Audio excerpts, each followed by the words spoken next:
नमस्कार, मैं आश्रुति वोहरा। आप देख रहे हैं नेक्स्ट न्यूज। आपका बहुत बहुत स्वागत है हमारे इस खास प्रोग्राम में। बात करेंगे आज सिंधिया की मां माधवी राजे सिंधिया के निधन के बाद आखिर ग्वालियर में किस तरह से सियासी समीकरण जो है वो बदल रहा है, इस पूरे मुद्दे के बारे में।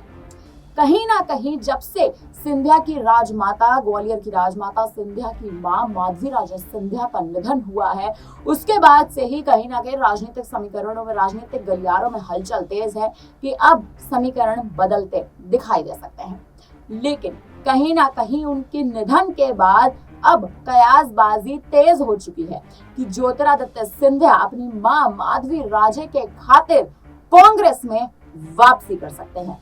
जी हाँ, ये खबर बेहद हैरान कर देने वाली है, लेकिन सूत्रों के हवाले से ये खबर आ रही है। हालांकि इस बात के कयास भी लगाए जा रहे हैं कि अब माधवी राजे सिंधिया के खातिर ज्योतिरादित्य सिंधिया, जो केंद्रीय मंत्री हैं, भारतीय जनता पार्टी के दिग्गज चेहरे हैं, वो अब कांग्रेस में वापसी कर सकते हैं। आपको बता दें कि इससे पहले यानी साल 2020 तक ज्योतिरादित्य सिंधिया कांग्रेस का ही एक अहम हिस्सा थे, लेकिन 2020 में उन्होंने कांग्रेस का दामन छोड़ा। उनके दामन छोड़ने के बाद मध्य प्रदेश में कांग्रेस की सरकार गिर गई।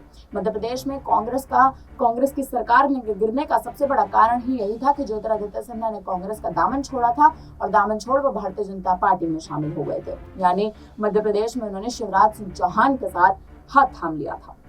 अब कहीं ना कहीं इस बात के कयास तेज हो चुके हैं कि ज्योतिरादित्य सिंधिया जो है वो कांग्रेस में शामिल हो सकते हैं। आपको बता दें कि अगर ऐसा होता है तो कहीं ना कहीं भारतीय जनता पार्टी के लिए एक बड़े झटके के रूप में ये सामने आ सकता है और भारतीय जनता पार्टी के लिए एक बड़ा झटका होगा अगर ज्योतिरादित्य सिंधिया बीजेपी का दामन छोड़ कांग्रेस में शामिल हो जाते हैं। लेकिन आखिर सबसे बड़ा सवाल बनता है कि आखिर क्यों ज्योतिरादित्य सिंधिया बीजेपी का दामन छोड़ेंगे और कांग्रेस में शामिल होंगे। हालांकि आपको बता दें कि अभी इस तरफ कयास लगाए जा रहे हैं और सूत्रों के हवाले से एक खबर आ रही है कि ज्योतिरादित्य सिंधिया अपनी स्वर्गीय मां माधवी राजे सिंधिया के एक तरह से कहें तो उनकी आखिरी इच्छा के तौर पर वो कांग्रेस में शामिल हो सकते हैं। आपको बता दें कि अभी कुछ दिनों पहले ही, अभी कुछ 13 मई की बात है, जब उनकी मां का निधन हो गया था, यानी ज्योतिरादित्य सिंधिया की मां का निधन हो गया था।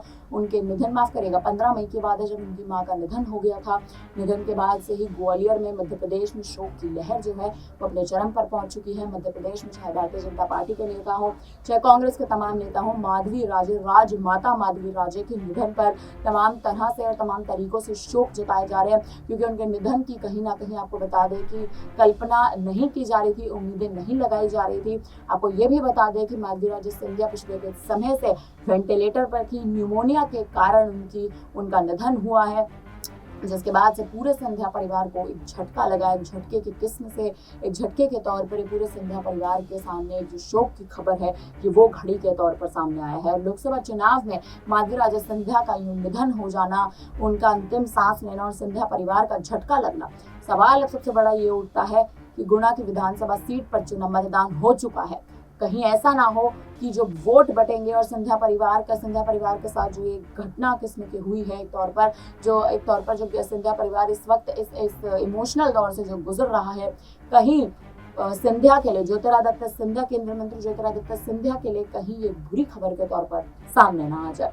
फिलहाल अब इस खबर पर जिस तरह से कयास तेज है कि अब ज्योतिरादित्य सिंधिया कांग्रेस में शामिल हो सकते हैं, एक बार फिर से कांग्रेस का दामन थाम सकते हैं, यानी कमलनाथ की ओर जा सकते हैं, दिग्विजय की ओर जा सकते हैं, राहुल गांधी की ओर जा सकते हैं और बीजेपी को बड़ा झटका दे सकते हैं। इस पर आप क्या कहेंगे, हमें कमेंट करके जरूर बताएं। धन्यवाद।